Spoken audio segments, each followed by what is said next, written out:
రాష్ట్ర వ్యాప్తంగా మరి రైతు సంఘాలు చేస్తున్నటువంటి మరొక ఆందోళనకు మద్దతుగా కలెక్టర్ కార్యాలయం ముందు నిరసన కార్యక్రమాలు నిర్వహించడం జరుగుతూ ఉంది. అందులో భాగంగా ఈరోజు మంచిర్యాల జిల్లా కలెక్టర్ కార్యాలయం ముందు సిపిఐ పార్టీ ప్రజా సంఘాల ఆధ్వర్యంలో మరి ధర్నా కార్యక్రమం నిర్వహిస్తూ ఉన్నాం.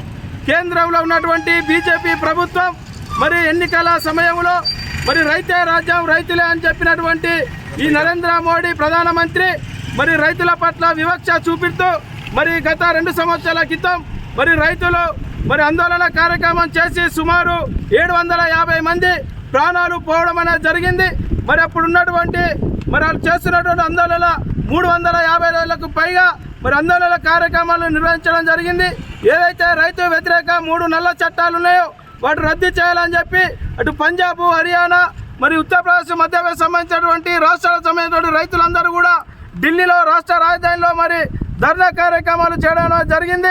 మరి ఆనాడు శాసనసభ 5 రాష్ట్రాల ఎన్నికలు ఉన్నటువంటి సందర్భంలో మరి ఎక్కడ ప్రభుత్వం పడిపోతుందని చెప్పి మరి నరేంద్ర మోడీ దిగి వచ్చి మరి రైతులకు క్షమాపణ చెప్పి మరి ఆ యొక్క నల్ల చట్టాలను 3 చట్టాలను రద్దు చేస్తారని చెప్పి దాన్ని కమిటీ వేయడం జరిగింది.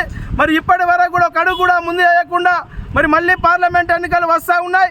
మరి ఇప్పటికైనా ఏదైతే మరి వారి నల్ల చట్టాలు 3 రద్దు చేయాలని చెప్పి ఇలా కనీస విద్యుత్ చట్ట సవరణ బిల్లు అమలు చేయాలని చెప్పి మరి ఏదైతే వ్యవసాయ బావులకు ఉచిత విద్యుత్ ఇవ్వాలని చెప్పి ఇలా రైతులు పండించినటువంటి పంటకు కనీస మద్దతు ధర ప్రకటించాలని చెప్పి ఇలా పెట్టినటువంటి పెట్టుబడి రాక ఇలా అన్నదాతలు రైతన్నలు ఎంతోమంది ఆత్మహత్యలు చేసుకోవడం జరుగుతూ ఉంది.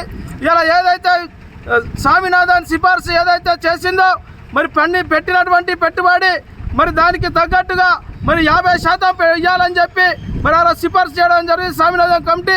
అవన్నీ కూడా అమలు చేయకుండా మరి గద్దెనెక్కినటువంటి ప్రధానమంత్రి బీజేపీ ప్రభుత్వం కేంద్రంలో ఉన్నటువంటి పాలకులు మరి రైతులపై శాంతియుతంగా చేస్తున్నటువంటి వారిపై మరి టీఆర్ గ్యాసులు, బుల్లెట్ మరి తూటాలతోటి మరి యువకుని ప్రాణాలు తీయడం జరిగింది. మరి ఒక రైతుకు కుటుంబానికి ₹1 కోటి ఎక్స్గ్రేస్ ఇచ్చి ఆ కుటుంబాన్ని ఆదుకోవాలని చెప్పి ఈ కాల్పులకు ఎవరైతే బాధ్యులైనో వారిపై పోలీసులపై చట్టరీత్యా చర్య తీసుకొని ఈ యొక్క మరణాలకు అందరికీ కూడా మరి ప్రధానమంత్రి బీజేపీ ప్రభుత్వమే కారణంగా హత్యా నేరం కింద వాళ్ళందరిపై కూడా క్రిమినల్ కేసులు పెట్టాలని చెప్పి భారత కమ్యూనిస్టు పార్టీ సిపిఐ డిమాండ్ చేస్తూ ఉన్నది.